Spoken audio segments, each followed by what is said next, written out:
नमस्कार, स्वागत है आपका विचार विमर्श में। आपके साथ मैं हूं अंटू सिंह। आज के विचार विमर्श में हम बात करेंगे बागों की देखभाल की। क्यों ये महत्वपूर्ण है, सबसे पहले आपको ये बता देते हैं। दरअसल हमारी भोजन की थाली तब तक पूरी नहीं होती है जब तक उसमें फल और सब्जियां ना हो। ये हमारे पोषण के लिए भी बहुत महत्वपूर्ण है। इसके अलावा हमारे किसानों की आय में इससे वृद्धि भी होती है, इसीलिए सरकार भी बागवानी को काफी प्रोत्साहित कर रही है। आज के विचार विमर्श में हम बात करेंगे कि कैसे अपने बागों की आप देखभाल कर सकते हैं। जैसा कि आप जानते हैं कि इस वक्त ठंड काफी ज्यादा पड़ रही है, कई क्षेत्रों में शीतलहर चल रही है, कहीं कहीं पारा माइनस में जा रहा है। इसके अलावा पाला और कोहरा एक बड़ी समस्या है। ऐसे में बागों को किस तरीके से आप सुरक्षित रख सकते हैं, कैसे इनका प्रबंधन करें। रोग और बीमारियों का भी हमला हो सकता है। पोषण सुरक्षा के लिए ये बहुत जरूरी है कि अपने बागों को आप बिल्कुल स्वस्थ रखें ताकि स्वस्थ फल आपको मिल सके। इसी पर आज हम विचार विमर्श करेंगे और विस्तार से आपको बताएंगे कि इस मौसम में इस समय कौन कौन से फलों के बाग हैं जिन्हें आपको ध्यान में रखना है और जहां पर प्रबंधन करना बहुत जरूरी है। तो चलिए शुरुआत करते हैं आज के विचार विमर्श की। और आज के जो मेहमान हैं, सबसे पहले आपकी उनसे मुलाकात करवा देते हैं। हमारे साथ डॉक्टर डीबा कामिल हैं, आप वरिष्ठ वैज्ञानिक हैं, पादप रोग विज्ञान संभाग पूसा नई दिल्ली में। बहुत बहुत स्वागत है डॉक्टर डीबा आपका कार्यक्रम में।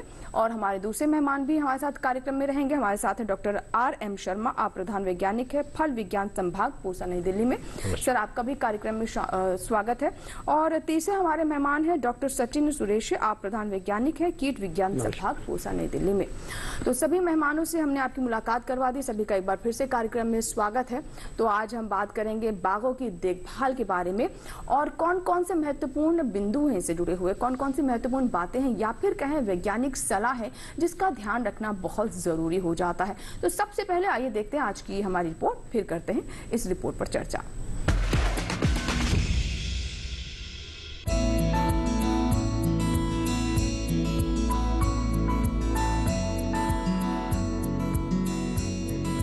सर्दियों के दौरान भुनगा कीट आम की फसल को सबसे ज्यादा नुकसान पहुंचाता है।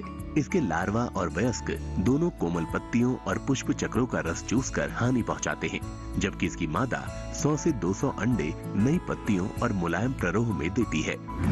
जनवरी और फरवरी इसके प्रकोप के लिए अनुकूल समय है। इसके अलावा शूट गॉल कीट भी इस मौसम में लग जाता है। साथ ही पाउडरी मिल्ड्यू और एंथ्रेक्नोज यानी काल बूढ़ा रोग भी सर्दियों में असर दिखाता है। ऐसे में आम के बागों की निगरानी करते रहें और कीट या बीमारी लगने पर तुरंत विशेषज्ञ से संपर्क करें। जिन किसानों ने अलग अलग फलों के नए बाग रोपे हैं, उनमें सिंचाई और निराई गुड़ाई का भी समय है। खासकर आम, अमरूद, आंवला, लीची और केले के नए बागों में। इसी तरह अमरूद, पपीता, आंवला और नींबू के पके फलों को सावधानी से तोड़कर बाजार ले जाएं और इनके पुराने बागों की साफ सफाई का काम भी कर लें। आंवले के बागों में गुड़ाई के साथ साथ थाली बनाने का काम भी सर्दियों में कर सकते हैं। आंवले के 1 साल के पौधों में 10 किलो गोबर या कंपोस्ट खाद, 100 ग्राम नाइट्रोजन, 50 ग्राम फॉस्फेट और 75 ग्राम पोटाश डाल दें। जबकि 10 साल या उससे ऊपर के पौधों में 100 किलो गोबर या कंपोस्ट खाद, 1 किलो नाइट्रोजन, 500 ग्राम फॉस्फेट और 750 ग्राम पोटाश का इस समय इस्तेमाल कर सकते हैं। दिसंबर से फरवरी के बीच आंवले में मृदु सड़न रोग का खतरा है। इसका प्रकोप परिपक्व फलों में ज्यादा दिखाई देता है। जनवरी के दौरान आंवले में गुठली भेदक की भी संभावना बनी रहती है। वहीं अंगूर की कटाई छटाई का काम जरूर पूरा कर लें। साथ ही उनकी उम्र के हिसाब से कंपोस्ट खाद, नाइट्रोजन, फॉस्फेट और पोटाश का इस्तेमाल करें। कटाई छटाई के बाद जनवरी में फास्फोरस की पूरी मात्रा, जबकि नाइट्रोजन और पोटाश की आधी मात्रा दे दें। कागजी कला नींबू की दूसरी फसल इस समय तैयार हो रही है। फलों की तोड़ाई करके बाजार में ले जाएं। प्रसंस्करण करेंगे तो ज्यादा लाभ कमा सकेंगे।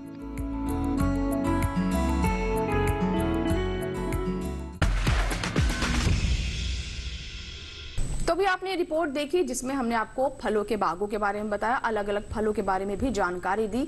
तो चलिए चर्चा की शुरुआत करते हैं। सबसे पहले डॉक्टर शर्मा, मैं आपसे जानना चाहूंगी कि जैसा कि हम जान रहे हैं कि सर्दियों का भी मौसम है और साथ ही साथ कई ऐसे वृक्ष भी हैं जिसमें कटाई छटाई का भी ये समय बहुत महत्वपूर्ण होता है, क्योंकि हम ये भी जानते हैं कि अगर सही समय पर कटाई छटाई नहीं की तो अच्छे फल नहीं मिल पाएंगे। तो अगर हम पूरे परिप्रेक्ष्य में समझना चाहें तो अभी स्थिति किस तरीके की है? देखिए, इस वक्त 3-4 अवस्थाएं हैं उद्यान की कि कुछ पौधे तो छोटे हो सकते हैं जो आपने पिछले जुलाई अगस्त में ही लगाए थे, तो उनको जो है ठंड से बचाने की बहुत ज्यादा आवश्यकता है और उनको सदाई की आवश्यकता है। जिसको हम ट्रेनिंग बोलते हैं। दूसरे वो बाग हो सकते हैं जिनमें तुड़ाई खत्म हो चुकी है और उनमें कटाई और छटाई का काम होगा। तीसरे वो फल हैं जिनमें अभी फल लगे हुए हैं, जैसे बेर है तो उन और अमरूद है, तो इसमें अलग तरह के कल्चरल ऑपरेशंस हैं। और चौथे वो अवस्था है जिसमें जिनको हम पर्णपाती फल कहते हैं या विंटर डेसिडुअस फल कहते हैं, जिनके पत्ते सर्दियों में झड़ते हैं, जैसे अंगूर है, सेब, नाशपाती, अलूचा, बादाम, अखरोट, ये ऐसे फल हैं जिन्हें इस वक्त नए बाग लगाने का समय है। और चौथी अवस्था वो है कि ऐसे किसान भाई जो सदाबहार फल वृक्ष लगाना चाहते हैं फरवरी के महीने में, क्योंकि उनको लगाना आरंभ करेंगे, तो उनके लिए खेत की तैयारी बहुत आवश्यक है। तो ये विभिन्न अवस्थाओं में बाग हैं और अवस्था के अनुसार जो है उसमें कर्षण क्रियाएं आवश्यक हैं, अन्यथा जो है आप एक सफल उद्यानविद नहीं बन सकते। जी बिल्कुल, तो बहुत अच्छे से आपने बताया कि 4 अवस्थाएं हैं, 4 तरह की अवस्थाओं के अनुसार आपको प्रबंधन करना होगा। तो सर अभी हम इस वक्त की अवस्था की बात करें, जिन किसानों को आगे नए फल लगाने हैं, वृक्ष लगाने हैं, उनके लिए भी बात करेंगे कि खेत की तैयारी कैसे करें। और साथ ही जो वृक्ष अभी लगे हुए हैं जिनमें आपने बताया कि प्रूनिंग की जरूरत है, कटाई छुटाई की और सधाई की जरूरत है, तो शुरुआत यहीं से करते हैं। मुख्य रूप से अभी कौन से वो फल वृक्ष हैं जिनमें सधाई और कटाई या फिर कहें जो प्रूनिंग की छटाई करने की जरूरत होती है, और उनको लेकर हमारे किसानों को भी जागरूक रहना चाहिए? हाँ, देखिए जैसा कि मैंने बताया कि जो फल वृक्ष जो है या फल पौधे बहुत छोटे हैं, आपने पिछले सीजन में लगाए हैं, तो उनमें सिर्फ आपको ये देखना है कि जमीन से लगभग 40 से 45 सेंटीमीटर तक कोई दूसरी शाखा नहीं निकलनी चाहिए, क्योंकि वो नए पौधे जो लगे हुए हैं, क्योंकि अगर जो रूट स्टॉक से कोई सकर निकल जाता है मूलबंध से, तो आपकी जो मात्र वृक्ष है जो आपने इसके ऊपर से प्योन लगा रखी है, वो पौधा मर जाएगा। तो एक तो उसमें ये आवश्यक है कि उसमें जो नीचे से जड़ के पास से जो शाखाएं निकल रही हैं उनको काट दें और कम से कम 40-50 सेंटीमीटर तक उसके तने को क्लियर कर दें। अगर पौधा छोटा है तो उसके साथ हम स्टेकिंग भी कर सकते हैं, कोई सीधी लकड़ी लगा दें ताकि वो सीधा बढ़े। दूसरा, जो ऐसे फल वृक्ष जिनके फल टूट चुके हैं, जैसे नींबू बरगी फल है, आम है, लीची है, तो इनमें जो सूखी हुई ब्रांचेज हैं या कहीं बीमारी उनमें लग गई है, तो इस तरह की शाखाओं को काट के निकाल दें। और नींबू बरगी फलों में मैं खास करके बताना चाहूंगा, ऐसे किसान भाई जो ग्रेप फ्रूट लगा रहे हैं या जिन्होंने पुमेलो लगा रखा है, चकोतरा जिसको बोलते हैं, तो वो वजन में बहुत ज्यादा होता है। तो उससे क्या होता है कि बहुत सारी शाखाएं जो है जमीन को छूने लगती हैं, तो उनके लिए बहुत सारे कीट या बीमारी मिट्टी से लग सकते हैं। तो उसको हम एक अंग्रेजी में शब्द इस्तेमाल करते हैं स्कर्टिंग, कि जो नीचे की शाखाएं जो जमीन पे आ रही हैं उनकी कटाई सदाई बहुत आवश्यक है। या कोई बीमारी है, उसमें कैंकर लग गया था या फाइटोप्थोरा से वो ब्रांच सूख गई है, तो उसकी कटाई छटाई बहुत आवश्यक है। और तीसरे वो फल जो पहाड़ी फल हैं, खास करके सेब, नाशपाती वगैरह, उनमें ये प्रूनिंग का मुख्य समय है। खास करके जो ऐसे आड़ू और प्लम जो मैदानी क्षेत्रों में भी लगाए जाते हैं, क्योंकि पंजाब में बहुत सारी प्रजातियां हैं, हरियाणा में है, जो हाँ आड़ू जो है कुछ किसान सफलतापूर्वक उगा रहे हैं। तो आड़ू है, अलूचा है, और इसके अलावा नाशपाती है, जो कम चिलिंग वाली वेराइटीज होती हैं, जो मैदानी क्षेत्रों के लिए सूटेबल वेराइटीज होती हैं, उनमें कटाई छटाई बहुत आवश्यक है। क्योंकि आड़ू एक ऐसी फसल है कि अगर आप 2 साल उसकी कटाई छटाई न करें तो तीसरे साल में आपको उससे फल भी नहीं मिलेगा। तो ये बहुत आवश्यक है कि जो मर गई हैं शाखाएं, सूख गई हैं, बीमारी है, कीट लगा हुआ है, या हर वृक्ष का अपना स्वभाव है कि वो कहाँ पे फल बियर करेगा, कहाँ पे से फल देगा, तो उसके हिसाब से उनकी कटाई छटाई बहुत आवश्यक है, ताकि उनका जो आकार है वो एक नियंत्रण में रहे, ताकि आपकी तुड़ाई समय से हो सके, और उस स्थान को जहाँ पे फल लगेगा उस स्थान को छोड़ते हुए हम उसकी कटाई छटाई इस प्रकार करें कि उसमें रोशनी भी अंदर जाए, और अगले साल जो उसमें फूल खिलने हैं वो भी उन फूलों को भी नुकसान ना हो। तो इन सब बातों को ध्यान में रखते हैं। तो जो यंग पौधे होते हैं जिनमें फलत नहीं हुई होती है, उसमें उसको हम ट्रेनिंग बोलते हैं, कटाई बोलते हैं, या उसी को एक ट्रेनिंग और प्रूनिंग का एक शब्द होता है, ट्रेनिंग, कटाई और सदाई। तो सदाई एक तो वो है कि जहाँ पे हम उसको ऐसी शेप दें कि आगे चल के अगर बारिश आए, तूफान आए, तो पौधा हमारा टूटे नहीं, उसको हम ट्रेनिंग कहेंगे। और जब उस पर फलत आने लग जाती है, तब हम इस बात का ध्यान रखते हैं कि हमारी जो वृद्धि है और फल लगने के लिए जो वृद्धि चाहिए उसमें एक संतुलन बना रहे, ताकि हमें अच्छी उपज मिले और फल की गुणवत्ता भी बहुत अच्छी। जी बिल्कुल। और एक आपने बहुत महत्वपूर्ण बात यहाँ पर बताई सर, कि लेकिन ये वो समय है जब आपको अपने बागों को, वृक्षों को बहुत ही गंभीरता से लेना होता है, बहुत ही गहन नजर आपको रखने की जरूरत होती है। अगर उनकी टहनियां सूख गई हैं तो उसे तुरंत तोड़कर, काटकर अलग कर दें ताकि वो बीमारी वृक्ष के दूसरे भागों में ना पहुंचे। और यही स्थिति कीट और बीमारियों की भी होती है। अगर रोग लगा हुआ है पेड़ में तो इसी समय उसे देख लें, इसी समय उसके प्रबंधन करें, इलाज करें ताकि पूरा वृक्ष स्वस्थ रहे और ये संक्रमण बाग में आगे ना बढ़े। तो चलिए बात करते हैं डॉक्टर दीबा से। डॉक्टर दीबा, जैसा कि हम बात कर रहे हैं कि रोग और बीमारी जो होती है ये समय उसके लिहाज से बहुत महत्वपूर्ण है कि अच्छे फल अगर आपको चाहिए तो अभी ही आपको रोगों को पहचानना होगा। इस समय में किस किस तरह के रोगों का खतरा रहता है या फिर आशंका ज्यादा रहती है इस समय? जी, सबसे ज़रूरी तो यहाँ पे ये है कि जो हम कटाई के बाद जो वहाँ पे एकदम हरा है या पौधा जो काटा हुआ है वहाँ पे उसका रोकथाम, वहाँ पे से बहुत ज़्यादा आपके चांसेस है कि बीमारी अंदर जाए, क्योंकि जो बीमारियाँ हैं वो या फंगस कहते हैं हम, कवक के रूप से आती है, ना तो वो बैक्टीरिया जो के रूप, जीवाणुओं के रूप से आते हैं जो बहुत छोटे होते हैं। तो वहाँ पे आपने काट दिया, काटने के बाद अगर हम उसको ऐसे ही छोड़ देंगे तो वहाँ पे बहुत सारे हमारे पास सब संभावना है कि वो बीमार हो जाए। तो उसके लिए सबसे बड़ी है कि उसको हमको मतलब वो नहा आए, उसके लिए हमें उसके ऊपर लेप लगाना है, जो कोई भी हमारे जैसे फंजीसाइड का, जिससे उसको बचाया जा सके। वहाँ पे हम एक बड़ा अच्छा हमारे पास ये बोरो मिक्सचर कहते हैं उसको, जिससे जो है वो ये नहीं आती, वो एक उसका लेप होता है। उसका लेप 10% के हिसाब से अगर आप उस पर लगा देंगे, नीचे से भी लगा सकते हैं क्योंकि कुछ बीमारियां जो है वो जमीन से आती है, मतलब मट्टी से आती हैं। तो मट्टी से नीचे से भी हम उसको 2 फीट तक लगा सकते हैं। और ऊपर जहाँ पे हमने काटा है, जहाँ पे हमने प्रूनिंग की है, वहाँ पे भी लगाने से, वो सावधानी करने से हमारे पास उसमें और बाहर से डिजीज नहीं आएगी, बीमारी नहीं आएगी। और एक जो हमने कटाई की, कटाई के बाद हम, जैसे सर ने बताया कि हमने बीमारी वाले हिस्से को काटा, बीमारी वाले हिस्से को काट के अगर हम वहीं पे छोड़ देंगे जहाँ पे हमने काटा तो वो उसका बढ़ता रहेगा इनोकुलम। तो उसको वहां से हटाना, हम सैनिटेशन बोलते हैं अपने उसमें वैज्ञानिक उसमें, कि वहाँ की सफाई बहुत जरूरी है। तो आप जैसे काटे उसको ले जाके कहीं कोने में रखें या गड्ढे में डालें या उसको जो है वो अपने खेत से बाहर रखें ताकि वो बीमारी वहां से वापस ना आए। उसके साथ ये जो आप वाटरिंग कर रहे हैं या पानी दे रहे हैं, तो ऐसा नहीं कि जहाँ पे आपने सब ले जाके ढेर बनाया वहीं से पानी निकल रहा है और वहीं से जो है दोबारा पौधे में आ रहा है, तो भी एक ये संभावना है कि बीमारी वापस आए। उसके अलावा अगर हम बात करें कि जहाँ पे हमने बीमारी पहले से है जमीन में, सॉइल में, बहुत सारे सॉइल बॉर्न डिजीज कहते हैं हम उसको, कि जमीन में पहले से बीमारी है, जैसे विल्ट होता है, तो पहले से गोवावा में बहुत, गोवा विल्ट की हम बात करें तो वहाँ पे बहुत ज्यादा हार्म कर रहा है, बहुत सारे लोग अपनी पूरी बागीचा हटा रहे हैं उसकी वजह से। आम में भी लगता है, मैंगो मालफॉर्मेशन बोलते हैं उसको।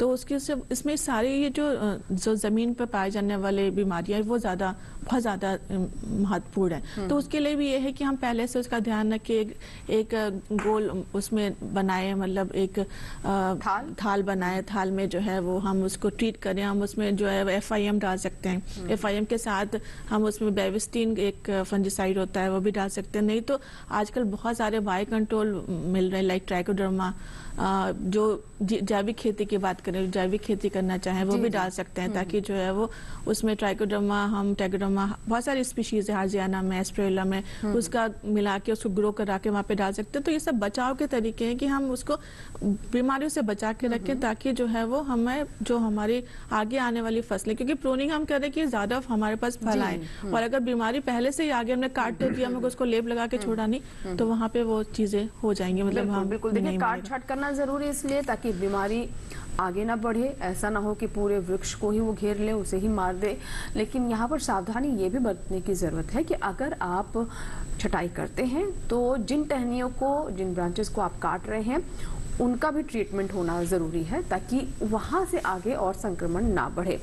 और अब डॉक्टर सचिन से बात करते हैं। सर, आपसे समझना चाहेंगे कि इस मौसम में जब हम देख रहे हैं कि काफी ठंड है, तो ऐसे में कौन कौन से कीट आने की आशंका बागों में बनी रहती है? क्योंकि हम ये भी जानते हैं कुछ ऐसे वृक्ष हैं जिनमें हमने देखा है कि चूसक कीट काफी इस वक्त काफी समस्या पैदा करते हैं।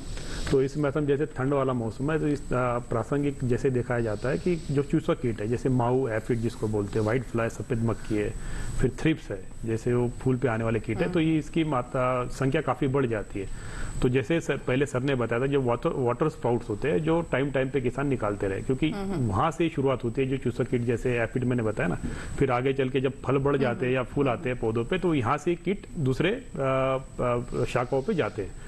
तो अगर कटाई छटाई के बाद अगर जो पत्तियां निकल जाती है, अगर उस पर अगर कीट आ जाता है, जैसे थ्रिप्स बताया मैंने, या माऊ है या एफिड्स है, तो कुछ कीटनाशक है जैसे आंतरप्रवाही कीटनाशक है, इमिडाक्लोरपिड है, थायोमेथोक्साम है, स्पिनोसैड और एसेटामिप्रिड, कई प्रकार के कीटनाशक है। तो किसान ये जरूर देखे कि जब भी दुकान से कोई कीटनाशक की खरीदता है तो वो ग्रीन लेबल होना चाहिए, अगर उसको मिलता है तो वो खरीदे, और हमेशा उसकी एक्सपायरी डेट देखे कि एटलीस्ट उसके पास 2 साल है कि नहीं। और ऐसे कीटनाशकों का अगर वो छिड़काव करेगा तो चूसक कीट काफी हद तक कम हो जाती है। जी, डॉक्टर शर्मा, आप क्या बताना चाहेंगे कि खासतौर पर जैसा कि हम देख रहे हैं कि जो चूसक कीट हैं इनसे भी समस्या होती है, इसके अलावा हमने ये भी देखा है कि इस मौसम में कई बार समस्या ये होती है कि जो पारा बहुत ज्यादा गिर जाता है, जहाँ कुछ वृक्षों के लिए काफी अच्छा, वहीं कुछ फलों के लिए इससे काफी नुकसान भी हो जाता है। तो इसको लेकर क्या हमारे किसान किसी तरह का प्रबंधन कर सकते हैं, किस तरीके से बागों की देखभाल करें? देखिए, 2 बातें हैं।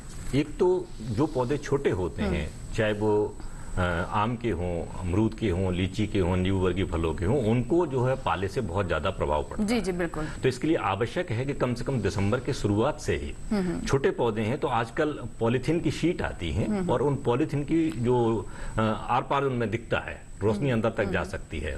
पहले के टाइम में क्या करते थे कि सूखी घास उसको हम डालते थे तो कई बार पौधा अंधेरे में चला जाता था तो मर भी जाता था। लेकिन आजकल सुविधाएं उपलब्ध हैं कि अगर आप पॉलीथीन की सफेद सीट को, जिसमें आर पार लाइट जाती हो, उसको 3 लकड़ी जो है कोन की शेप में गाड़ के, और ऊपर से अगर आप उसमें पॉलीथीन की शीट लपेट देते हैं तो उसके 2 फायदे होंगे। एक तो क्या है कि जो रोशनी है वो भी अंदर जाएगी, उससे तापमान जो है दिन का बढ़ जाएगा, तो वो पौधे जो होंगे वो पाले के प्रति उतने सहिष्णु नहीं होंगे। तो इस तरह से आप बचा सकते हैं। या दूसरी जो बहुत आसान प्रक्रिया वो ये है कि आप उनमें जिस रात को आपको लगता है कि आप तापमान बहुत ज्यादा कम है और रात को पाला पड़ सकता है, तो हम उसमें पानी लगा देते हैं। तो ये बहुत ही आसान विधि है। और छोटे पौधों के अलावा जो बड़े वृक्ष हैं उनमें भी पाले का कभी कभी इफेक्ट आ जाता है। कई बार बहुत बड़े बड़े पेड़ भी मर जाते हैं अगर तापमान ज्यादा कम हो जाए। तो उनमें इस वक्त जो है इरिगेशन का जो है पानी है उसका विशेष ध्यान रखें, ताकि जो है पानी अगर नमी बनी रहेगी तो पाले का जो प्रभाव है वो उन पौधों पे नहीं रहेगा और आप अपने पौधों को बचा सकते हैं। जी डॉक्टर दीवा, आप क्या बताना चाहेंगे इस वक्त और कौन कौन से रोग लग सकते हैं? जैसा कि आपने बताया कि खासतौर पर जब आप छटाई करें उसके बाद ट्रीट करना बहुत जरूरी है कि ब्रांचेस को ऐसे ना छोड़े। इसके अलावा और कौन कौन से रोग इस वक्त आ सकते हैं? नहीं, अभी तो जैसे मैंने बताया छटाई के बाद आप ये सावधानी रखें। कुछ जो पौधे लगे हुए हैं जिसमें अभी छटाई नहीं हुई, जैसे अभी बात करें बेर की बात करें, अमरूद की बात करें, सिट्रस में भी अभी कुछ जगह पे चल रहा है, हार्वेस्टिंग हो रही है, तो वहाँ पे भी सिट्रस में फाइटोप्थोरा का बहुत ज्यादा बीमारी लगती है। उसका ये है कि जहाँ पे आपको दिखे गमोसिस डिजीज बोलते हैं हम उसको, उसमें गम जैसा बहता हुआ दिखता है। अगर ऐसा कोई सिम्टम आपको दिख रहा है तो उस वाले जगह को हम थोड़ा काट के फिर वहाँ पे बोडेक्स मिक्सचर लगा सकते हैं, कॉपर ऑक्सीक्लोराइड से ट्रीटमेंट भी दे सकते हैं। तो वैसे अगर जैसे हम इसकी बात करें आपके बेर में, तो अभी पाउडर मिल्ड्यू का बहुत प्रकोप है होगा। जैसे व्हाइट कलर की एक लेयर दिखती है उसके ऊपर, उसमें जो है वो पूरा पूरा पूरा पेड़ आपको सफेद रंग का दिखना शुरू हो जाता है। वहाँ पे सल्फर फंजीसाइड हम स्प्रे कर सकते हैं।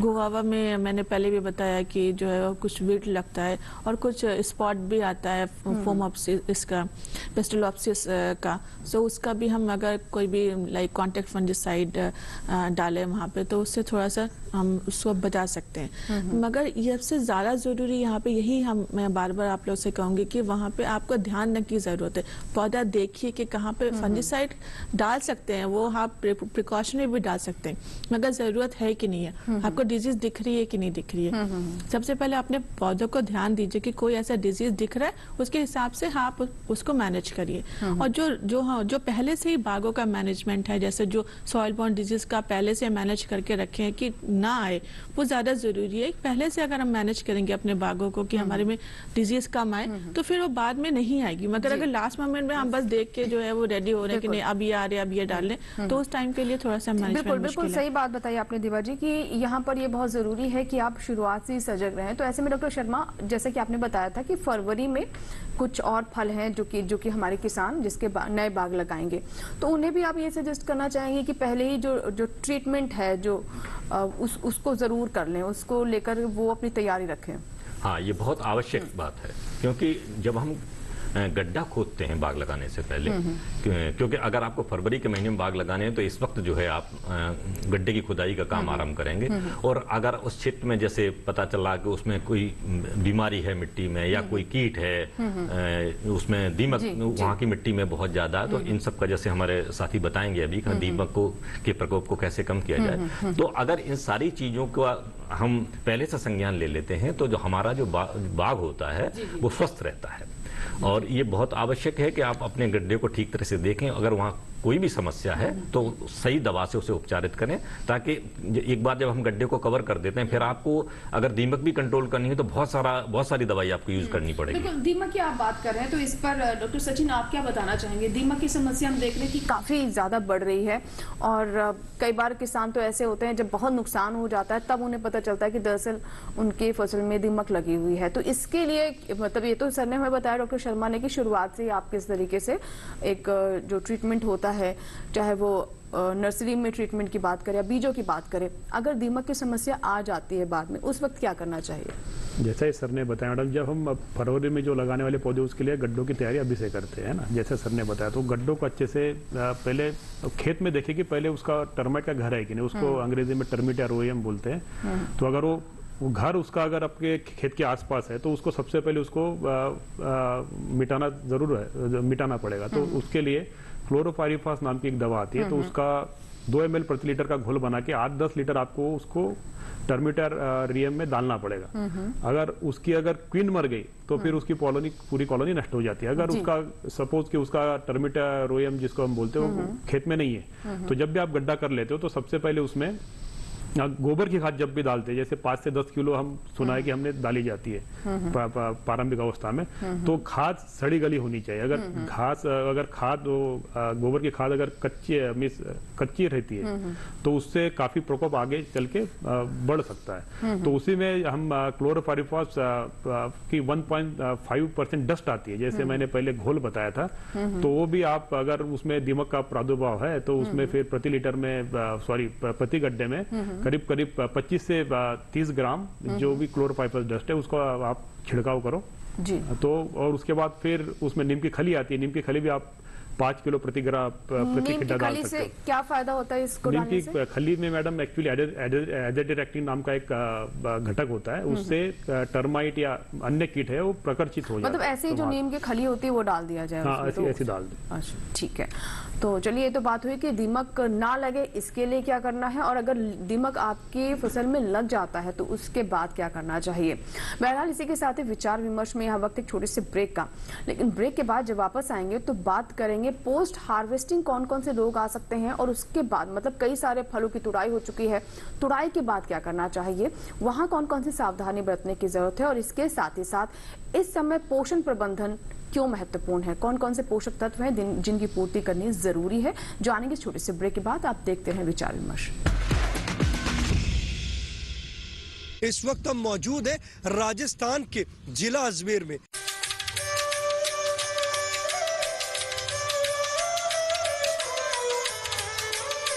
हम बात कर रहे हैं एकीकृत बागवानी विकास मिशन के बारे में। आपने इससे लाभ लिया है? लाभ पहले क्या जानते नहीं थे बगीचे के बारे में, तो हमारे एग्रीकल्चर थे वो बताते थे ऐसे बगीचे लगाओ ऐसे फायदा मिलेगा, तो आने वाले 5-7 साल बाद में फायदा मिला हमको। तो अभी बहुत बड़ी आमदनी है, बहुत बढ़िया फायदा है इसमें। प्रधानमंत्री मोदी जी ने जो ड्रिप इरिगेशन सिस्टम लगाया है उसकी वजह से हम पहले 5 बीघा ही जमीन को पिलाई कर पाते थे, अभी 15 से 20 बीघा में पिलाई कर पाते थे। ये ड्रिप इरिगेशन से हमारे को दुगनी पानी की बचत होती है और दुगनी आय होती है। सर MDA जो मिशन है ये बहुत अच्छा मिशन है और हमारे किसानों को भी इसकी सहायता मिल रही है।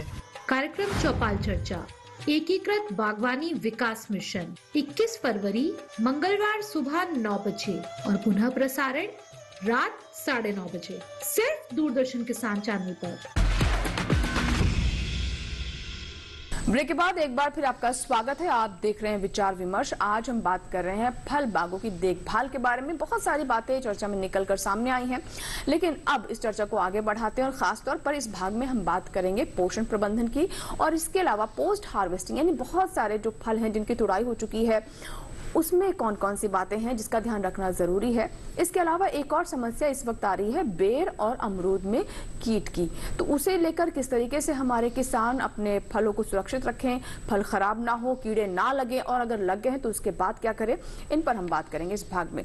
तो ब्रेक से पहले सबसे पहले मैं डॉक्टर दीबा आपसे जानना चाहूंगी कि जैसे बहुत सारे फलों की इस वक्त तुड़ाई हो चुकी है, तो हमने सबसे पहले बात की कि अगर कटाई छटाई की जाती है तो उसके बाद इन्फेक्शन ना बढ़े, संक्रमण बाकी के बाग में ना जाए, वृक्ष में ना जाए, उसके लिए क्या करना है। लेकिन हार्वेस्टिंग के बाद भी कई बार हम देखते हैं कि समस्याएं पैदा होती हैं, तो इसे थोड़ा समझाना है किसान को। जी, यहाँ पे समझने वाली बात सबसे ज्यादा ये है कि कोई भी फंजीसाइड या कोई भी केमिकल हम नहीं ज्यादा यूज कर सकते, क्योंकि वो हम डायरेक्टली कंज्यूम करते हैं, सीधे खाते हैं फल को। तो ज्यादा अगर हम वहाँ पे आपको रिकमेंड करेंगे कि आप यहाँ पे डिप कर लें या फंजीसाइड में डिप कर लें, तो 1 महीने तक, जब तक कंज्यूमर के पास खाता नहीं है और जब वो पैकिंग होता है उसके 1 महीने का अंतराल होना चाहिए जब हम स्प्रे कर रहे हैं कोई भी फंजीसाइड, और जब तक वो कंज्यूमर के हाथ में, वेटिंग पीरियड, हम तो ताकि कोई रेसिड्यू ना चला जाए उसमें। तो इसलिए ये जरूरी है कि वहाँ पे हम सबसे पहले जब हम तोड़ाई करें तो ये ध्यान रखें कि कोई ऐसा दाग ना लगे या टूटते टाइम वो फल पूरा शेप में हो, वहाँ पे कोई कट ना लगे। जैसे ही कट लगेगा या वहाँ से इन्फेक्शन घुसने के चांसेस ज्यादा है। तो अगर फिर भी अगर बहुत सारे ऐसे सिट्रस में आता है, पेनिसिलियम का हमारा बहुत रॉटिंग आती है, तो वहाँ पे हरे रंग का आपने भी देखा होगा, मार्केट में जाते हैं तो हरे रंग उसके ऊपर पूरा लेयर आ जाता है, तो रॉटिंग बहुत ज्यादा है पोस्ट हार्वेस्ट में। उसके अलावा अमरूद में जो है वो एंथ्रेक्नोज आता है, कैंकर्स आते हैं, एप्पल में भी एप्पल कैंकर आपने देखा होगा, उसके भी एक जो खुरदुरा सा दिखता है। तो बहुत सारे ऐसे हैं कि जहाँ पे हमको मैनेजमेंट पहले से ही उसमें करना है, ताकि 1 महीने का बस अंतराल है, जब हम स्प्रे कर रहे हैं फिर हम तोड़ाई करें ताकि ऊपर के लेयर ना आए। कोई भी लाइक आप स्प्रे कर रहे हैं वहाँ पे।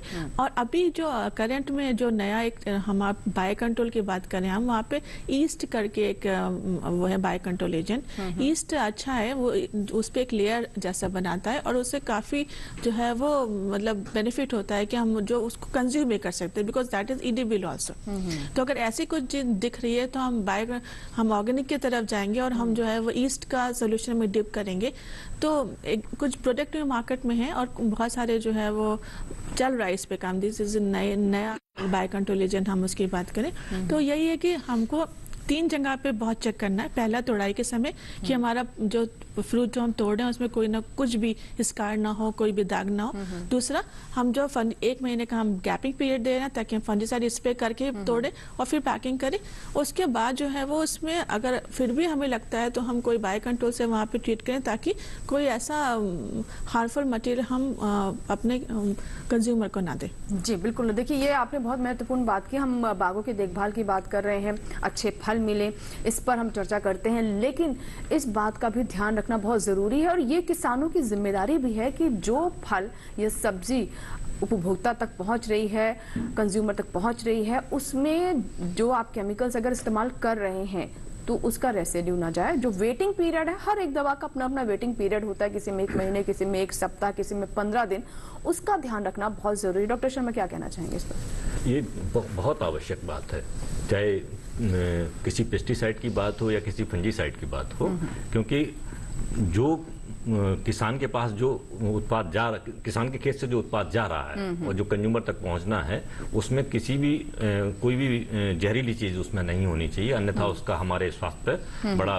विपरीत प्रभाव पड़ता है और बहुत सारी बीमारियां बहुत सारे क्षेत्रों में आजकल देख भी रहे हैं कि इससे बहुत सारी बीमारियां हम लोगों में आ रही हैं। जी जी। और बहुत बड़ी बड़ी बीमारियां हैं, जैसे जिसमें कैंसर भी है या दूसरी बीमारियां हैं जो इस पॉइजन से आती हैं, किडनी फेल हो सकती है, हार्ट अटैक हो सकता है, तो ऐसी बहुत सारी समस्याएं हैं, ताकि किसान भाई इस बात का अवश्य ख्याल करें कि जब भी कोई दवा वो छिड़कते हैं तो वो अपने विशेषज्ञ से, जो नजदीकी कृषि विज्ञान केंद्र है या एग्रीकल्चर यूनिवर्सिटी विश्वविद्यालय है, तो वहाँ के जो एक्सपर्ट्स हैं उनसे पूछ के ही करें, क्योंकि बहुत बार ऐसा होता है कि उसमें बीमारी लगी होती है और आप कीड़े की दवाई छिड़क जाते हैं जब आप अपने मन से चलते हैं। और दवा खरीदते वक्त बड़ा ध्यान रखें कहीं वो एक्सपायरी डेट की तो नहीं है, उसका वेटिंग पीरियड कितना, तो ये सब चीजें बहुत आवश्यक हैं ताकि एक स्वस्थ फल आप पैदा कर सकें। क्योंकि आपको पता है कि ज्यादातर हमारे देश में डॉक्टर्स ये कहते हैं कि अब आप बीमार हैं तो आप फल खाएं, और बीमार आदमी को अगर ऐसा फल मिलता है जिसमें पहले से जहर है तो वो बहुत ज्यादा घातक जी बिल्कुल। तो जहां हम बात करें पोषण सुरक्षा की, तो वहां इसका विपरीत असर भी पड़ सकता है,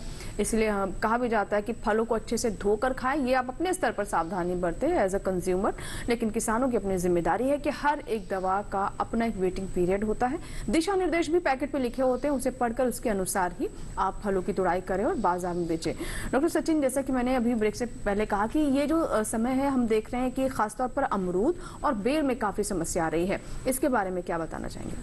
मैडम, जैसा कि अभी जो मार्केट में जो फल आ रहे हैं, तो अमरूद आ रहा है और बेर आ रहे हैं, तो बेर में कई प्रजातियां कि फरवरी तक भी उसकी तुड़ाई होने वाली है। तो इसमें दोनों पौधों में, अमरूद और बेर में फल मक्खी नामक एक कीट आती है। वो मक्खी एक्चुअली अपने खेत में नहीं रहती, लेकिन खेत में सिर्फ जब फल आपके रेडी हो जाते हैं अंडा देने के लिए आती है। अंडा देने के बाद वो वहां से निकल जाती है, तो छिड़काव करने से ये मरने वाली नहीं है। तो इसी के लिए फेरोमोन ट्रैप्स, जैसे मिथिलेजिनॉल नाम की एक दवा है मार्केट में आती है, तो कई जैसे विश्वविद्यालय सर ने जैसे बताया केवीके, तो उसमें जो केमिकल डीलर होते हैं उनके पास ये आराम से किसानों को ये ले सकता है। तो किसान मार्केट से अगर ट्रैप इसको मिलता भी नहीं तो खुद बना सकते हैं। इसमें 6-4-1 ऐसे मात्रा में 6% उसको अल्कोहल लेना है, 4% 6 भाग मिथिल अल्कोहल लेना है, 4 भाग मिथिलेजिनॉल और 1 भाग स्पिनोसेड नाम की कीटनाशक जो आता है। इसका घोल बनाने के बाद उसमें प्लाईवुड के जो स्क्वायर शेप टुकड़े बनाए जाते हैं, किसानों को पता है, तो उसको आराम से 3 दिन तक उसको डिप करके रखना है। और ये अगर प्लाईवुड के जो ब्लॉक्स है, ये अगर वो जैसे हमारी जो मिनरल वाटर बॉटल्स है ना, जो हम पानी पीने के बाद फेंक देते हैं, उसमें वो आराम से लटका सकता है। तो इसमें उसके फल मक्खियों के नर आकर्षित होते हैं। तो उसमें प्लाईवुड में पहले से स्पिनोसेड पड़ा है जो कीटों को मारने की दवा है, तो उसको उसके संपर्क में आके वो नर जो है फल मक्खियों के वहीं मर जाते हैं। तो हर 15 दिन में इसको चेंज करना है। तो अगर, लेकिन एक किसान करने से नहीं होगा है, अगर आपका गांव पूरा, अगर अमरूद वाला गांव है, आपका गांव पूरा बेर वाला गांव है, तो पूरे कम्युनिटी को ये करना पड़ेगा। अगर आप एक 3-4 साल कर लेते हो तो आपके पूरे गांव से फल मक्खी पूरी नष्ट हो जाएगी। तो किसान ये कर सकता है। जी बिल्कुल। तो जैसा कि आपने बताया कि किस तरीके से किसान अपने ही खेत में, अपने घर पर ही ये ट्रैप तैयार कर सकता है, आगे हम ये भी आपसे जानेंगे, और साथ ही डॉक्टर दीबा से भी, कि आधुनिक तरीके क्या हैं, कीट प्रबंधन और रोग प्रबंधन के आज के दौर के जो आधुनिक तरीके हैं वो कैसे हमारे किसान अपना सकते हैं, और खासतौर पर फलों में, बागों में। डॉक्टर शर्मा, यहाँ पर हम बात कर लेते हैं पोषण प्रबंधन की। इस समय अलग अलग अगर हम फलों की बात करें, जैसा कि आम है, आम में भी बौर लग रही है, और जो पहाड़ी क्षेत्र के हमारे फल हैं, जो नए फल लगने वाले हैं, कुछ सदाबहार फल भी हैं, अलग अलग जो कैटेगरी, जो कि आपने 4 हमें शुरुआत में बताई थी, उसके अनुसार पोषण प्रबंधन इस वक्त किन फसलों में किस तरीके से किया जाए? देखिए, जो भी आम उगाने वाले किसान हैं हमारे, उनके लिए एक संदेश है कि वो, हम आम के बाग में अक्टूबर के बाद कोई क्रिया नहीं करते, क्योंकि जो हमारी खाद देने का समय होता है वो आपका बरसात, फल की तुड़ाई से लेके बरसात खत्म होने के बीच में आपका जो पोषण प्रबंधन है वो समाप्त हो जाना चाहिए। बाकी जो दूसरे फल हैं, जैसे नींबू वर्गीय फल हो गए, नींबू वर्गीय फलों में हम क्या काम करते हैं कि जब हमारा दिसंबर के महीने में तुड़ाई पूरी हो जाए और उसकी प्रूनिंग भी हो जाए, मतलब आपने कटाई भी कर दी, उसके बाद हम उसमें कम से कम 40 से 50 किलोग्राम, अगर वो बियरिंग प्लांट है, उस पर फल खूब लग रहा है, जो है प्रौढ़ पौधा है, तो हम उसमें 50 से 60 किलोग्राम सड़ी हुई गोबर की खाद उसमें डालें और उसको थाले में डाल के मिला भी दें और एक हल्की सी सिंचाई कर दें। तो ये जो है, चाहे आप पहाड़ी फलों में जाएंगे उनमें भी, क्योंकि गोबर की खाद से जो खाद्य तत्व मिलते हैं उनमें लगभग 1 से 1.5 माह का समय लग जाता है। तो वो आपको, क्योंकि फूल खिलने जाके फरवरी मार्च में, तो अगर आप पहले उसको डाल देते हैं, दिसंबर के पहले हफ्ता में अगर डाल देते हैं, तो जब तक उस पर फूल खिलने का समय होगा तो उससे खाद्य तत्व मिलने लगते हैं। जैसा कि डॉक्टर सचिन ने अभी बताया अभी कि जो गोबर की खाद जो हमें डालनी है वो बिल्कुल सड़ी हुई होनी चाहिए। अगर सड़ी हुई नहीं होगी तो उसमें दूसरे कीट भी पैदा हो जाएंगे और वो ज्यादा समस्या करेंगे। तो बिल्कुल सड़ी हुई गोबर की खाद लेके आप थाले में मिलाएं और हल्की सी सिंचाई करें। इसी तरह से जो छोटे पौधे हैं उनमें भी हम गोबर की मात्रा जो होती है वो साल के हिसाब से होती है। अगर 1-2 साल का पौधा है तो 5 से 6 किलोग्राम गोबर की सड़ी हुई खाद मिला के उसके थाले में हम मिक्स कर देते हैं और उसमें हल्की सी सिंचाई कर देते हैं, ताकि जो है वो उसके खाद्य तत्व हैं वो 1-1.5 महीने में पौधे को हमें मिलना शुरू हो जाए। और बाकी के जो उर्वरक हैं या केमिकल फर्टिलाइजर्स हैं वो हम एक्टिव ग्रोथ में देते हैं, क्योंकि इस वक्त जड़ जो है वो सोई हुई है। क्योंकि जो उर्वरक हम देते हैं उनसे जो खाद्य तत्व हैं तुरंत रिलीज हो जाते हैं। तो अगर इस वक्त जड़ सोई हुई होगी तो जो हम फर्टिलाइजर दे रहे हैं उसमें यूरिया देंगे, डीएपी देंगे, तो वो तुरंत ही जमीन में नीचे चला जाएगा और किसी काम का नहीं रहेगा। इसलिए जब एक्टिव ग्रोथ आ जाए, क्रियाशील हो जाए उसकी जड़ें, उस वक्त हम उर्वरक देंगे। और फिलहाल हम सिर्फ गोबर की खाद देंगे और जो सारी जो ब्रांचें जो हमने काट के गिराई थी उनको खेत से कहीं दूर जाके रखेंगे और इस तरह से एक पानी देने के बाद हम उसको छोड़ देते हैं। जी बिल्कुल। तो ये समय जैसा कि आपने बताया कि और कोई उर्वरक उस तरीके से ना दें, गोबर की खाद ही देना बेहतर रहेगा, क्योंकि धीरे धीरे उसके जो न्यूट्रिएंट्स हैं वो जड़ों तक पहुंचते हैं और उतने में उतना समय अभी है। और देखिए खास बात यहाँ पर यह भी है, जैसे कि लगातार हमारे एक्सपर्ट्स बता रहे हैं कि गोबर की खाद अगर आप इस्तेमाल करते हैं तो अच्छी से सड़ी हुई गोबर की खाद इस्तेमाल करें। अगर आप कच्ची खाद इस्तेमाल कर देंगे तो उससे फायदे के बजाय नुकसान हो जाएगा, दीमक लगने की भी समस्या हो सकती है और भी संक्रमण इसमें आ सकते हैं। और अब डॉक्टर दीपा, मैं आपसे समझना चाहूंगी, जैसे कि अभी आपने रोग के बारे में बताया, पोस्ट हार्वेस्टिंग क्या करें, और आपने भी जानकारी दी कि अगर आप टहनियों कटाई छटाई करते हैं संक्रमण ना बढ़े उसके लिए क्या करना चाहिए। लेकिन अब हम ये भी जान रहे हैं कि अब हमारे किसानों के पास ना तो उतना समय रहता है और ना ही उतना वो श्रम लगा पाते हैं, क्योंकि हम बहुत सारी फसलें, बहुत सारे कार्य एक साथ कर रहे हैं। ऐसे में कौन कौन से आधुनिक तरीके हैं जिन्हें अपनाए जा सकते हैं जिससे श्रम भी कम लगे, लाभ ज्यादा और समय भी बचे? जी, अभी हम एक बोलते हैं IDM और IPM, इंटीग्रेटेड डिजीज मैनेजमेंट, उसमें ये करते हैं कि बहुत सारी तरीके, बहुत सारी जो क्रियाओं को हम एक साथ मिला के चलते हैं शुरू से, ताकि जो है वो ऐसा हो कि शुरू से अगर हम उसमें क्या है कि आप जो चयन करें, जब आप लगा रहे हैं अपना नया बाग, तो उसमें जो चयन करें पौधे का, तो पौधे का चयन करते टाइम आपने ये ध्यान दिया कि पौधे में कोई भी पहले से बीमारी नहीं है, मतलब डिजीज फ्री प्लांटिंग मटेरियल, वो अगर हमने शुरू से ले लिया और हमने अपने बाग को पहले से अच्छे से तैयार करा और इस बात की श्योरिटी की कि उसमें पहले से ही कोई भी तरीके की बीमारी नहीं है, या उसको हमने सोलराइजेशन करा पहले की, मतलब पहले से जो पहले की बीमारी होती है वो खत्म हो जाए, आप अच्छे से तैयार किया, आपने थोड़ा सा ऊंचा बनाया आपने उसको ताकि पानी वहां पे धसे नहीं, लेवलिंग बराबर करा, उसके बाद वो सब करने के बाद आपने डिजीज फ्री प्लांटिंग मटेरियल लगाया, तो आपका 75 से 80% काम तो वहाँ पे खत्म हो गया, ताकि उसमें आगे फर्दर आप बहुत श्योर हो कि आपके प्लांट में कोई ना कोई भी डिजीज या कोई भी वायरस, बैक्टीरिया, फंगस है ही नहीं। वहां से आपने शुरू किया, फिर जब जैसे जैसे बढ़ता है उसका प्रॉपर एक न्यूट्रिशन मैनेजमेंट होता है, हम अपने सॉइल टेस्टिंग करा सकते हैं, हम देख सकते हैं उसमें NPK कितना लेवल है, माइक्रो न्यूट्रिएंट की क्या डिफिशियंसी है, उस हिसाब से हमने उसको प्रॉपर न्यूट्रिएंट भी दिया। तो अब वहां पे हम एक पॉइंट पे अगर हम चलें तो उससे क्या होगा कि हमारा आगे का जो बीमारियां या आगे का आप कीट की बात कर रहे हैं या और भी जैसे फिजियोलॉजिकल डिसऑर्डर्स होते हैं, वो सारा हम मैनेज कर पाएंगे और हम अपना बहुत समय बचा पाएंगे बाद में मैनेज करने से। तो इंटीग्रेटेड डिजीज मैनेजमेंट का कॉन्सेप्ट इसीलिए आया है कि हम शुरू से ही अगर कोई भी चीजों को स्वस्थ बना के चलते हैं, उसके अंदर अपनी इम्यूनिटी होती है, पौधे के अंदर लड़ने की क्षमता होती है, तो वो जो है वो ज्यादा जो है बीमारियों से और कीटों से बचा सकता है। बाकी तो अचानक से आते हैं उनके लिए तो हमारे पास मैनेजमेंट स्ट्रेटजीज हैं, बट ये सारे करने से हम बहुत हद तक अपने टाइम को अपने और अगर आप अभी के टाइम की बात करें, ऑर्गेनिक की बात करें, तो आइडिया में एक ऐसी प्रैक्टिस है कि आप पूरे अपने बाग को ऑर्गेनिक बना सकते हैं और ज्यादा से ज्यादा फायदा ले सकते हैं उसको सेल करके, क्योंकि आप ऑर्गेनिक लेके अगर मार्केट में जाएंगे तो उसका कम्पिटिटिव मार्केट रेट भी आपको ज्यादा मिलेगा। बिल्कुल, तो इंटीग्रेटेड जैसा कि आप बता रहे हैं कि डिजीज मैनेजमेंट है वो आप कर सकते हैं। इसमें ऑर्गेनिक तरीके भी हो सकते हैं, केमिकल्स का भी इस्तेमाल हो सकता है, जो एक सही कॉम्बिनेशन है और जो सही रेशो है उसके अनुसार आप इसे अपनाएं।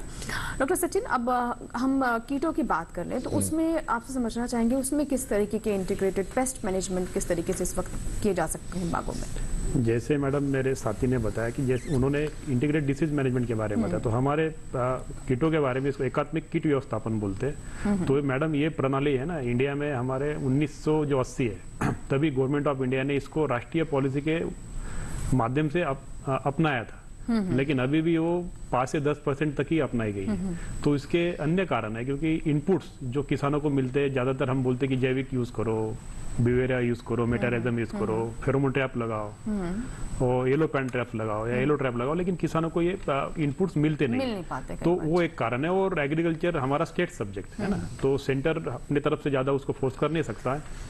तो मैंने जैसे बताया मैडम कि एकात्मिक कीट व्यवस्थापन में सबसे शुरुआत होती है आर्थिक सीमा स्तर। तो हर बार नहीं कि जैसे मैं किसान हूँ, मेरा पड़ोसी भी किसान है, तो मेरे अगर खेत में अगर कीट आई तो मेरा पड़ोसी भी उसको छिड़काव शुरू कर देता है। तो जरूरी नहीं उसको, अगर उसके खेत में जब तक कीट नहीं आए तब तक उसको छिड़काव करने की कोई जरूरत नहीं है।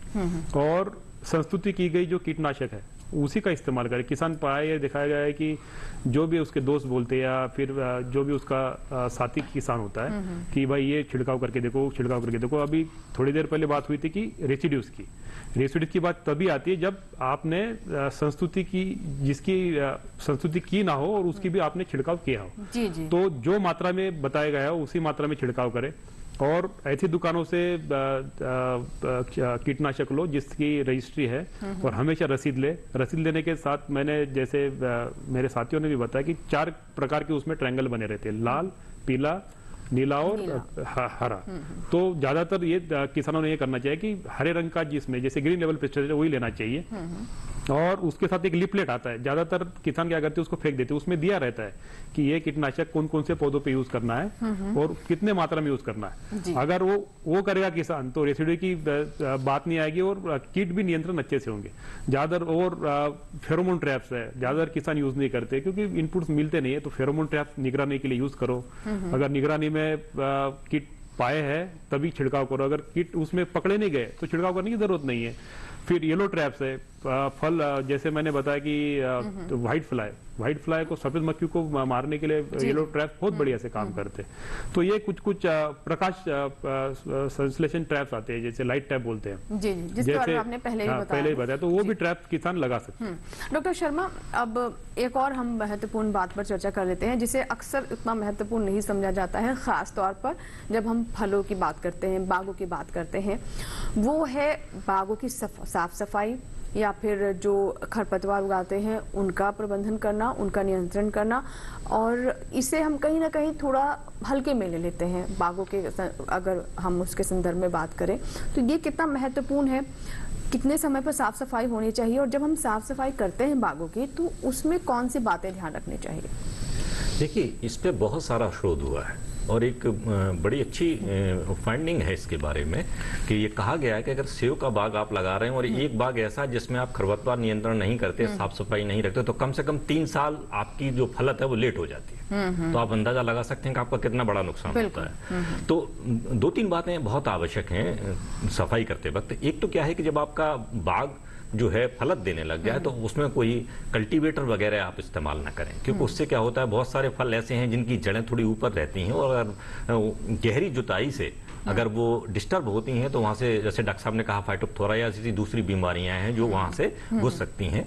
तो हमें इस बात का ध्यान रखना है कि हम कोई ऐसी हैवी मशीनरी बाग में यूज ना करें जिससे जड़ों को नुकसान हो। साथ ही जब हम साफ सफाई करते हैं थाले की खास करके, तो जो भी घास, जो भी खरपतवार वहां से निकलता है तो उसको बाहर फेंकने की आवश्यकता नहीं होती, उसको आप उसी थाले के ऊपर फैला दें तो एक तो वो नमी संरक्षण करेगा, दूसरा ये है कि सड़ने के बाद भी कार्बनिक खाद बनाए। यानी मल्च की तरह भी होगा और बिल्कुल, आगे खाद में भी तब्दील हो जाएगा। थोड़ा सा वहाँ ध्यान रखने की आवश्यकता ये है कि वो घास ऐसी ना हो कि जो है उसके आप उसको ध्यान न दें कि सूखने के बाद भी वहीं पड़ी रह जाए, तो कई बार उसमें दीमक भी लग जाती है घास के नीचे, तो उस बात का ध्यान रखना जरूरी है। या गर्मियों के दिनों में जैसे हम नमी संरक्षण करते हैं, कई बार अगर कोई गलती से सूखी घास पड़ी हुई है तो किसी ने आग लगा दी तो उससे पौधे को नुकसान हो सकता है। तीसरी चीज ये है कि जो भी लकड़ी चाहे वो कीड़े के द्वारा नुकसान पहुंचाई गई है, बीमारी के द्वारा नुकसान पहुंचाई गई है, उसको प्रून करके काट के उसको कहीं नष्ट कर देना चाहिए और आपके खेत के आसपास नहीं रहना चाहिए। तो इन सब बातों का अगर हम ध्यान रखेंगे तो उससे क्या होगा कि जो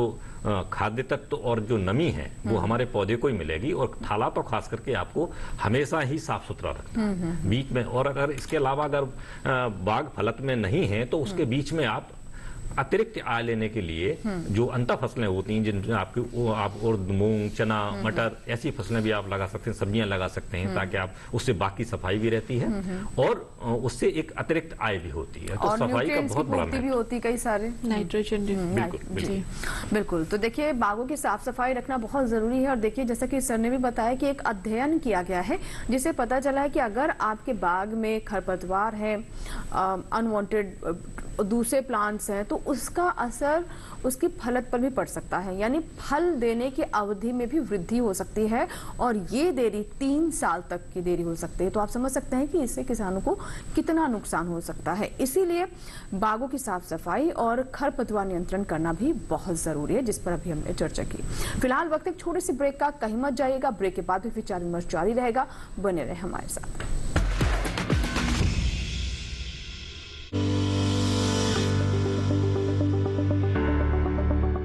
अफ्रीकन स्वाइन फीवर से होता है आर्थिक नुकसान। बुखार, सुस्ती और नीले धब्बे हैं इसकी पहचान। घातक है बीमारी, कर सकती है सभी को परेशान। थोड़ी सी जानकारी बचा सकती है शुगर की जान। देखिए शुक्रों में अफ्रीकन स्वाइन फीवर, लक्षण और बचाव अपना पशु चिकित्सक में इस रविवार शाम 6:30 पर सिर्फ दूरदर्शन किसान चैनल पर।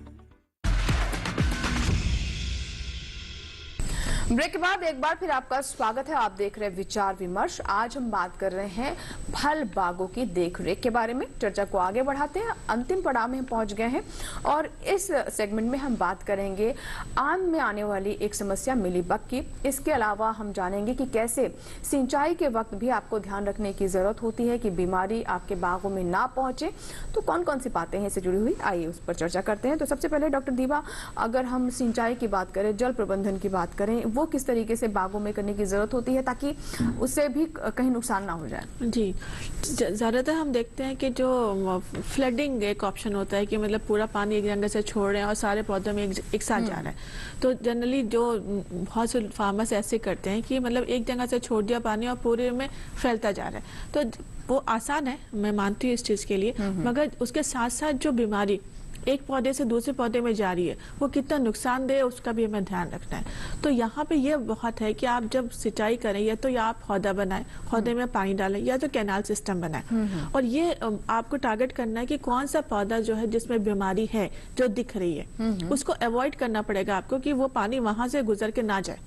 जो भी जिसमें भी आपको दिख रहा है कि कुछ भी बीमारी है, फाइटोप्थोरा सिट्रस की बात करें, नींबू वर्गीय पौधे में फाइटोप्थोरा गमोसिस मैंने पहले भी बताया, दिख रहा है कि गम बह रहा है और वहां से पानी अगर एक पौधे से दूसरे पौधे में जा रहा है तो वो वहां पे बीमारी करेगा। तो आपको उस सबको अलग अलग करना है, क्लस्टरिंग करनी है पौधे की। जहाँ पे ऐसा कोई बीमारी दिख रही है वहां से पानी एक से दूसरे में ना जाए। ऐसे ही गुआवा के बारे में बात करते हैं तो गुआवा में जो है ये विल्ट की बात करें तो उसमें भी अगर आपको दिख रहा है कि पार्शियल विल्ट है, आधा पौधा सूखा है या पूरा पौधा सूखा है, वहां से पानी एक दूसरे में ना जाए। तो या तो हौदा बना के उसको अलग अलग सिंचाई करें या कैनाल सिस्टम बनाए, फ्लडिंग अवॉइड करें और जितने भी आपके डिजीज है वाले पौधे हैं उसको प्रूनिंग करके उसको अलग करके रखें, उसकी डिजीज का मटेरियल जो हटाएं ताकि वहां पे पानी के जरिए कोई भी बीमारी एक से दूसरे पौधे में ना जाए। देखिए पानी के जरिए भी बीमारियां पहुंच सकती हैं और इसीलिए जैसे हम फ्लड की बात करते हैं हैं, यानी खुला पानी जैसे हम लगा देते हैं बागों में, वो लगाना इसलिए भी नहीं चाहिए क्योंकि इससे पानी की भी बहुत बर्बादी होती है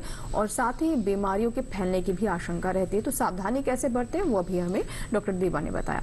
अब डॉक्टर सचिन, मैं आपसे समझना चाहूंगी कि जैसे हम आम की बात करें तो हम किसानों से बात करें तो बता रहे हैं कि मैंगो में मिली बग की एक समस्या है जो काफी परेशान करती है किसानों को, तो इसके बारे में क्या कहेंगे? मैडम, जैसे अभी जनवरी महीना शुरू हो गया, जैसे मेरे घर में जो आम है उसको फूल आना शुरू भी हो गए, तो ये फूल आना मार्च तक चलेगा। तो अगले गए साल जो मिलीबग ने अंडे दिए थे जमीन में, वो अब जैसे फूल आना शुरू हो जाता है वो फूटने शुरू हो जाते हैं। तो इसके जो मिलीबग के बच्चे होते हैं वो पेड़ पे चढ़ना शुरू हो जाएंगे। तो अभी सब किसान भाई क्या करें कि 300 गेज की पॉलीथीन आती है मार्केट में, वो 3 फीट चौड़ी तने पे लगा दे। तो उससे क्या होगा कि जो भी अंडे फूटे जमीन में, उसके अगर जो बच्चे ऊपर चढ़ना चाहते हैं तो पॉलीथीन से एक्चुअली वो स्लिप हो जाते हैं, तो नीचे गिर जाते हैं, वो चढ़ेंगे नहीं। अगर फिर कुछ जो अंडे है उसके अगर उसको मारने के लिए क्लोरोपाइरीफॉस 1.5 नाम की एक डस्ट आती है, तो उसका भी वो थालों में अच्छे से थालों को साफ कर ले और वहां उसको उसका डस्टिंग कर सकता है किसान। उसके साथ साथ अगर क्लोरोपाइरीफॉस नहीं है तो एक जैविक कीटनाशक है जिसका नाम बेवेरिया बेसियाना है, वो आप आराम से 5 से 10 ग्राम थालों में नीचे आप डाल सकते हो। तो इससे होगा कि मैंगो मिलीबग का जो नुकसान देता है जैसे फरवरी मार्च से आगे, तो वो कम हो जाएगा। जी जी बिल्कुल। और सर, जैसे कि आप बता रहे थे कि प्लास्टिक की शीट लगा दे तने पर, कई किसान ग्रीसिंग भी करते हैं, तो क्या वो तरीका सही है? तो मैडम, ग्रीस में जैसे अच्छे क्वालिटी का ग्रीस सब किसानों को मिलेगा पता नहीं है, लेकिन काफी ये देखा गया है कि सरसों का तेल भी लगाते हैं किसान, ग्रीस लगाते हैं, लेकिन पॉलीथीन 300 गेज की भी नहीं है। सादी पॉलीथीन भी अगर वो अच्छे से बांध दे, लेकिन उसमें कुछ भी गैप नहीं होनी चाहिए। अगर गैप है तो उसमें से वो मिलीबग के बच्चे इतने छोटे होते हैं कि आराम से निकल जाए। अगर वो आपने इस महीने जनवरी फरवरी में अगर लगा दोगे तो आपके पेड़ पे एक भी मिलीबग चढ़ेगा नहीं और आपको 0% नुकसान होगा। जी बिल्कुल। तो मिलीबग की अगर समस्या आ रही है तो आप जो पेड़ के तने हैं उसमें पॉलीथीन शीट्स लगा सकते हैं, जैसा कि हमें डॉक्टर सचिन बता रहे हैं। डॉक्टर शर्मा, अब बात करते हैं जो छोटे पौधे हैं, जो एक तरीके से नर्सरी की बात करें या फिर जिन्हें हमने ट्रांसप्लांट किया है, दोनों पर हम चर्चा कर लेते हैं। उनको लेकर क्या क्या सावधानी बरतें इस वक्त? देखिए, चाहे वो पहाड़ी फल हो, सेब नाशपाती की बात करें हम, या जो है सदाबहार फल बच्चों की बात करें, जो कटाई छटाई के समय ये होता है, तो जो छोटे पौधे होते हैं उनकी सदाई बहुत आवश्यक है। जिस तरह से कि एक आर्मी ऑफिसर या पुलिस वालों को ट्रेनिंग हम देते हैं, उसी तरह से उन पौधों को ऐसी ट्रेनिंग देनी चाहिए ताकि वो आने वाली तमाम विषम परिस्थितियों को फेस कर सकें और उनको कोई नुकसान ना हो। तो आवश्यक ये है कि तने को हम कुछ जैसे 50 सेंटीमीटर या सेव में तो हम 75 सेंटीमीटर तक जो है जमीन से नीचे बिल्कुल तना क्लीन कर देते हैं, और तना क्लीन करने के बाद उससे कोई शूट नहीं साइड से निकलनी चाहिए। और उसके बाद हम 4 से 5 शाखाएं चुनते हैं, और वो शाखाएं हम इस तरह से चुनते हैं कि वो हर दिशाओं में होनी चाहिए, क्योंकि एक ही पॉइंट से 2 शाखाएं नहीं निकलनी चाहिए। साथ ही जिसको स्पाइरल जैसे घेरा होता है, इस तरह से वो एक शाखा पूरब की तरफ ने, एक पश्चिम की तरफ ने, उत्तर दक्षिण, इस तरह से उस शाखाओं को डिस्ट्रीब्यूट करके रखें, ताकि जब आगे चल के उस पर जो फल लगेंगे उनका जो लोड होगा उसको पौधा हमारा बर्दाश्त कर सके। तो ये बहुत आवश्यक बात है नए पौधों के लिए। तो अगर वो इस तरह से अपने पौधे की सदाई करते हैं तो आने वाले टाइम में उस पौधे की जो फलत है उसका समय भी बढ़ जाता है कि वो लंबे टाइम तक जो है जीवित रहेगा, और बरसात या आंधी से उसको कोई नुकसान नहीं होगा। तो अगर हमारे किसान भाई इस तरह से सदाई करते हैं बिल्कुल संतुलित वे में, तो उनका पौधा लंबे समय तक जीवित रहेगा और अच्छी उपज देगा और बगैर किसी नुकसान के देगा। जी बिल्कुल। तो देखिए, चाहे वो छोटे पौधों की बात हो या फिर वृक्ष की बात हो या फिर आप नए बाग लगाने के बारे में योजना बना रहे हो, सभी तरह के हमने सब्जेक्ट्स पर, विषय पर चर्चा की आज। और मुझे लगता है कि अगर आपके मन में कोई सवाल थे, कोई आशंका थी, उनका भी समाधान आज के इस कार्यक्रम को देखने के बाद हो गया होगा। बहुत बहुत शुक्रिया सभी मेहमानों का स्टूडियो में आने के लिए सर, और आपने समय दिया आज के विषय पर इतने विस्तार से चर्चा की। बहुत बहुत धन्यवाद। उम्मीद करते हैं कि आज के कार्यक्रम में जो जानकारियां हमने आप तक पहुंचाई है उससे हमारे वो किसान जो कि बागवानी से जुड़े हुए हैं या फिर बागवानी के क्षेत्र में आगे बढ़ना चाहते हैं, उन्हें जरूर लाभ हुआ होगा। इसके अलावा हम आपको बता दें कि पोषण सुरक्षा के लिहाज से हमारे फल, सब्जियां और वो किसान जो बागवानी के क्षेत्र से जुड़े हुए हैं वो बहुत महत्वपूर्ण भूमिका निभा रहे हैं, और आपकी आय में भी वृद्धि होती रहे, देश का स्वास्थ्य भी बनता रहे। इसलिए बहुत जरूरी है कि आप अपने बागों की देखभाल करें और किस तरीके तरीके से करें, वो आज के कार्यक्रम में हमने आपको बताया। इसी के साथ ही आज के विचार विमर्श में फिलहाल इतना ही, लेकिन आपको हमारा आज मन की बात है, जन जन की, संघर्षों के कुछ किस्से, कहानी कुछ सफलताओं की, अनकही विरासत की, उम्मीदें नए भारत की। महीने के आखिरी रविवार का रहता है इंतजार। ब्रह्मपुत्र के घाट से हिमालय के विस्तार तक होती है मन की बात प्रधानमंत्री के साथ। तो सुनिए इस महीने 26 फरवरी सुबह 11 बजे आकाशवाणी और दूरदर्शन के सभी चैनलों पर मन की बात के प्रादेशिक भाषाओं में अनुवाद का पुनः प्रसारण आप सुन सकते हैं रात 8 बजे आकाशवाणी और दूरदर्शन के सभी प्रादेशिक चैनलों पर। तो याद रखें, रविवार 26 फरवरी सुबह 11 बजे मन की बात। डिजिटाइजेशन के इस दौर में कृषि के हर पड़ाव पर किसान की मदद करता है हमारा ये खास प्रोग्राम डिजिटल किसान। क्या है ये IMPS? IMPS यानी immediate payment transfer. Credit card आखिर है क्या? क्रेडिट कार्ड, क्रेडिट से ही मतलब है कि उधार लेना। जानते हैं स्टैंड अप इंडिया योजना के बारे में।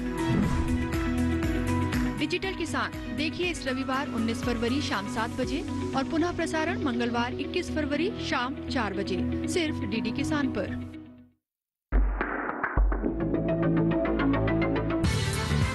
कैसी ईंटों से बनेगा चंद्रमा पर घर?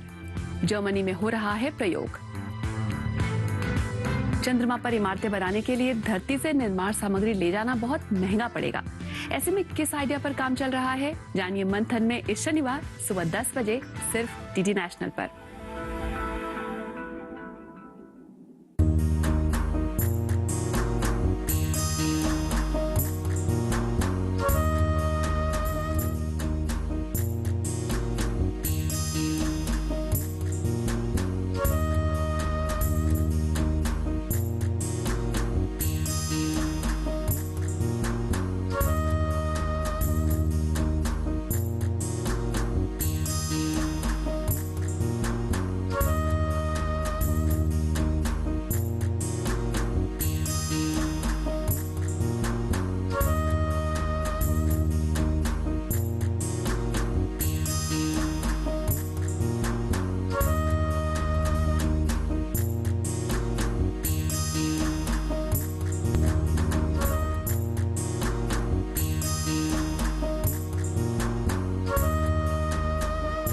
भारतीय खेती में तिलहन का मुख्य स्थान है।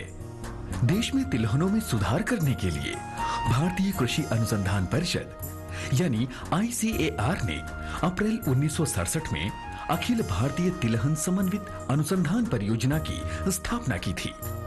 5वीं पंचवर्षीय योजना में तिलहनों, विशेष रूप से राई सरसों पर अनुसंधान कार्यक्रम को और भी सुदृढ़ बनाया गया। 28 जनवरी 1981 को हरियाणा कृषि विश्वविद्यालय हिसार में राई सरसों के लिए प्रथम परियोजना समन्वय इकाई की स्थापना की गई। 7वीं योजना के दौरान भारतीय कृषि अनुसंधान परिषद ने 1990 में गठित समिति की सिफारिश के आधार पर राज्य कृषि विभाग, राजस्थान सरकार के अनुकूलन परीक्षण केंद्र सेवर भरतपुर में राई सरसों पर आधारभूत, रणनीतिक और अनुप्रयुक्त अनुसंधान संचालित करने के लिए भारतीय कृषि अनुसंधान परिषद ने 20 अक्टूबर 1993 को राष्ट्रीय सरसों अनुसंधान केंद्र की स्थापना की। फरवरी 2009 को इस केंद्र को सरसों अनुसंधान निदेशालय के रूप में विकसित किया गया। मन की बात।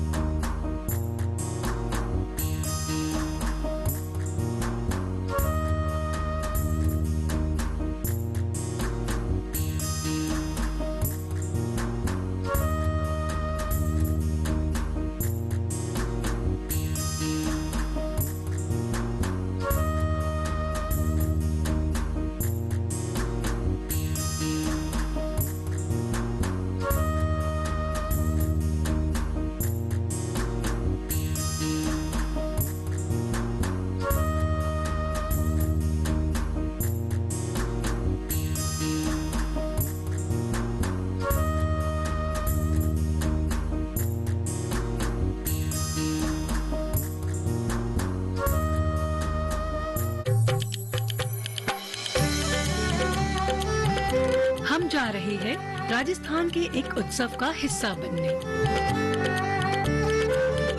राजस्थान के भैराना गांव में जहां मिलेट उत्सव मनाया जा रहा है। 100 ग्राम बाजरा प्रति व्यक्ति प्रतिदिन 12 मासी खाने की आदत बना ले तो जो कुपोषण हमारे देश में, हमारे राज्य में, हमारे समाज में व्याप्त हो रहा है, हम उसको बिल्कुल नियंत्रित कर सकते हैं। यहाँ हम देखेंगे हमारी संस्कृति के अनेक रंग और जानेंगे पौष्टिक आहार की गुणवत्ता और स्वाद के बारे में। चलो गांव चले, मिलेट उत्सव स्पेशल देखना ना भूले इस रविवार रात 8:30 बजे सिर्फ दूरदर्शन किसान पर। मेरे प्यार को मैं इसे अपने से कभी जुदा नहीं करूंगी आर्यन। देखोगे भी कैसे रमाकांत, क्योंकि तुम जैसे छोटे लोग अपनी सारी जिंदगी ये सपना देखते देखते गुजार देते हो कि दूसरों की दौलत कैसे हासिल की जाती है। अपने ये आंसू पोंछ डाल और मेरे वजूद से अब बाहर निकलने की कोशिश कर, अपना एक वजूद बना।